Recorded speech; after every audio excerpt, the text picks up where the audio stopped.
you like to make an extra $1,000 a day using the YouTube app on your phone, the one that people use to watch vlogs, pranks, and viral videos? This is rich. He earns over $10,000 every single day, which is about 6 figures a month, using the YouTube app on your phone. And he started doing it while even working a full-time job. And you know how I... In this video, I'm going to show you how to go ahead and stream to YouTube utilizing OBS Studio. Let's go ahead and dive in. So the very first thing you're going to want to do is you're going to want to go ahead and open up OBS Studio. If you don't have OBS Studio installed, there's a link in the description of this video for you to go ahead and get it all set up. So once you have OBS Studio open, you're going to come here to the right-hand side and we'll select Settings. The first thing we're going to do is going to get connected to YouTube. So you're going to come on the left, you're going to select Stream. When it says Service, you're going to click that and you're going to select YouTube RTMPS. Now you're going to have two options here. It's going to say Connect Account, which is the recommended, and is the one I recommended as well, and then use your stream key. Now, before we go ahead and connect our account to YouTube, there's one important thing that you need to know. If you've never streamed to YouTube, you are going to need to go ahead and get approved, and it does take 24 hours for you to go ahead and gain access. The amount of subscribers and viewers, the things that you have does not matter. You just need to get approved and request access. It does take 24 hours. So let me go ahead and show you what that looks like. If it's going to be your first, once you go ahead and select that, it's going to bring you to a screen just like this. It's going to say request access to streaming. Once you request it, it may take 24 hours to get access to live streaming. So you simply go ahead and select request. It's going to give you a timer, and then you'll be able to check back in within 24 hours. So once you got ahead and gotten approved, you can go ahead and continue to find. You're going to see here that now my account has been connected. Then you want to make sure you select here where it says ignore streaming service settings recommendations. You want to make sure that that is unchecked. Then you're going to go ahead and press OK. This is going to go ahead and pop up a window just like this. Now, because OBS integrates to YouTube, you're going to be able to monitor your YouTube chat directly inside of OBS. So you can see here, YouTube chat, once a broadcast has been created, your live chat would appear here, right? So we'll go ahead and scroll this over. We'll go ahead and tag this here to the left. So just drag it until you see it pop up. And now it's going to go ahead and be in place. So now that we have that in place, now we want to go ahead and set up our live stream to be able to make sure that when it goes live. So you'll come here to the right and you're going to select Manage Broadcast. This is the benefit of connecting using the recommended option because you can customize everything directly inside of OBS. So you're going to go ahead and select Create a New Broadcast. You're going to name this your title of your stream. Make sure you utilize something that generates some curiosity, gets people interested on what you're going to be talking about. Your description, this is where you're going to be able to put in links to follow you on social media, to be able to donate. This is where you put in the information about what your stream's about and where people can find you. Now here where it says privacy, this is extremely important because if you have this on private for unlisted, that means that when you go live, no one's going to be able to see your stream. So you want to make sure you have this on public. Then you want to do your category. You want to go ahead and put gaming. You want to go ahead and put no, this is not for kids. And then you want to go ahead and put in your thumbnail. You can go ahead and upload your custom thumbnail, which I recommend. And then as far as latency, I recommend leaving it at normal. That's going to give you the best quality. So then you can go ahead now and when you do that on public, you can go ahead and say create broadcast. Now, I don't recommend creating broadcast and start streaming because you want to be able to set up your settings to make it look good. So I'm going to select create broadcast. It's going to say creating a new live broadcast. Please wait. You're going to see here that now on the left-hand side, my chat is now available. So we want to jump over to YouTube to make sure that broadcast was created. Now, remember, we're not live yet. So we'll come back here to YouTube to make sure that we're all ready to go. So on your YouTube channel, you're going to come to your profile icon. You're going to go ahead and select YouTube Studio.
And on the left-hand side, you're going to select content. Then you're going to come to the top. You're going to select live, and you're going to see your broadcast here. What you want to select is this little icon here that says View in Live Control Room.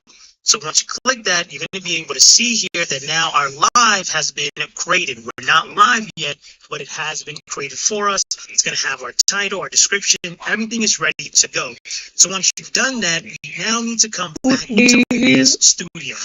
Just connecting your YouTube channel to OBS Studio is not everything you need to do. Now we need to make sure that your settings are correct. So that way your stream looks good. You don't want your stream to be lagging or to be choppy. You want to give your viewers a good experience. So let's go ahead and get our settings set up so that way your stream looks good. Just go ahead and jump into OBS. So inside OBS Studio, we're going to come to where it says settings. We're then going to go ahead and first we're going to check our audio. So you're on YouTube, you can go ahead.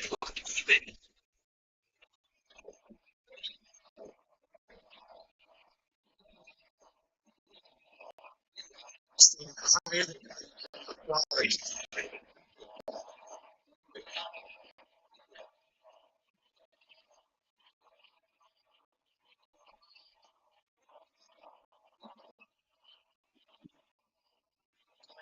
Example, since your stream on mobile, that's all that you need.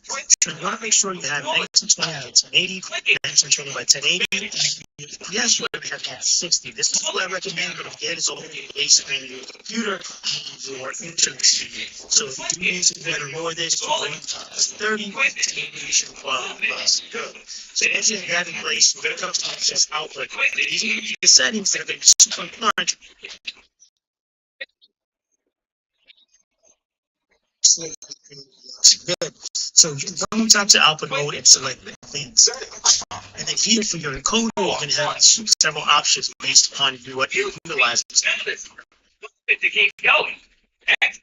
Typically, you can use x264, or you can go ahead and use your graphic card if you are on Windows, or if you are on you want to use the hardware encoder. So then we're going to come down to where it says Link Control C4R. This is going to be the most important aspect of streaming. Your bitrate is going to determine how well your stream is going to get. To be able to find out what bitrate you utilize, this is all based on your internet speed. So I'm going to show you now how to go ahead and check your internet speed so you know what kind of bitrate you can push so that when your stream looks good. So let's go ahead and jump back into the computer. So you want to come to a website called speedtest.net. It's in the description of this video. You don't want to hit go, and then once you hit go, it's going to generate a number just like this. It's going to generate a download speed and your upload. The number that we care about is going to be your upload speed. This is what we're going to utilize to determine our bitrate. Now, come to the link in the description, right? It might show you what bitrate to utilize based on the quality that you want. It's provided by YouTube. So then I mentioned we're going to be 1080p, 60 FPS kind of stream. So if we click that, it's going to tell us that our video bit range is to be between 4,500 and 9,000. So to be able to understand what this number is, I just look at the first number, 4 and 9. So what you want to do is you want to at least have a 20 upload if you're going to go 9,000, and if you're going to go 4,500, you want to have at least a 10 upload. So that's going to be this number here. So I have 500, right? And I only need 20 to be able to go ahead and do 1080p 60 frames per second at the highest number that YouTube recommends. Rule of thumb that I recommend is that whatever your upload speed is, cut that in half, and that's going to be the amount of bitrate you can utilize. So for me, it's 500. I can say 250. So 250,000 is what I have available, which is overkill for what YouTube is recommending. So now that we have that number there, and if you can't do 1080p because your internet speed, you can come here and do 720p60, and you can see here that it's going to allow you to go as low as 2,250, meaning you could just have a 5 upload, right? So that's going to, this article is going to be available for you in the description of this video. So now that we know that bitrate, we're going to come back here, right? So I know that I can go ahead and put 9,000 because my internet can't support it. So once you have that bitrate, you're going to put that there. Your keyframe interval, you're going to put it at 2 seconds. In your profile, you're going to put it at high. You're going to go ahead and select OK. So now that we have our settings correct, what we're going to want to do now is, now that we have everything ready, we're going to go ahead and hit start streaming.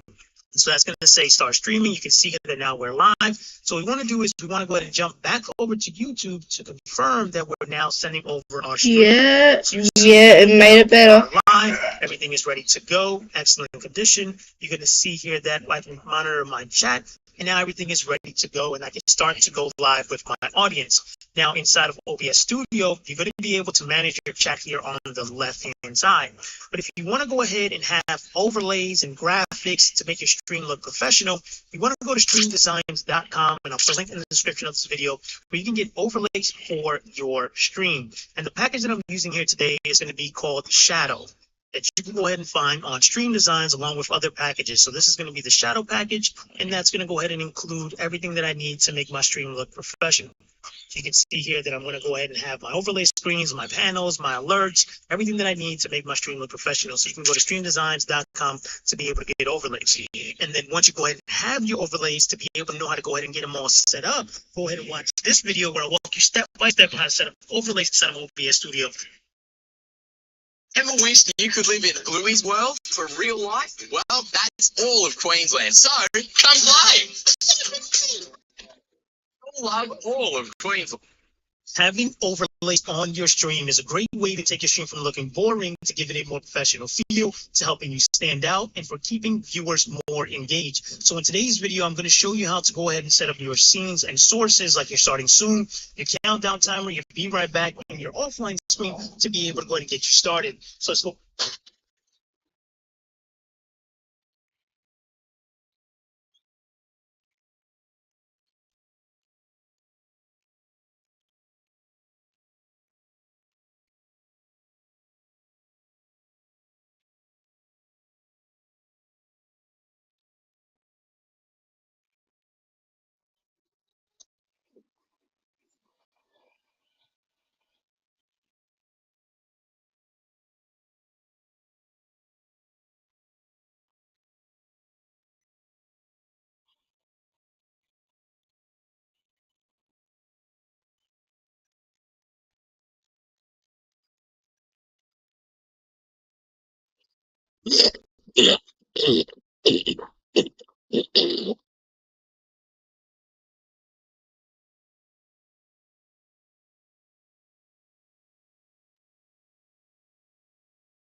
Bum, yeah, got it, man. Bum, yes, yeah, got it. Bum, bum, yes, yeah, got it.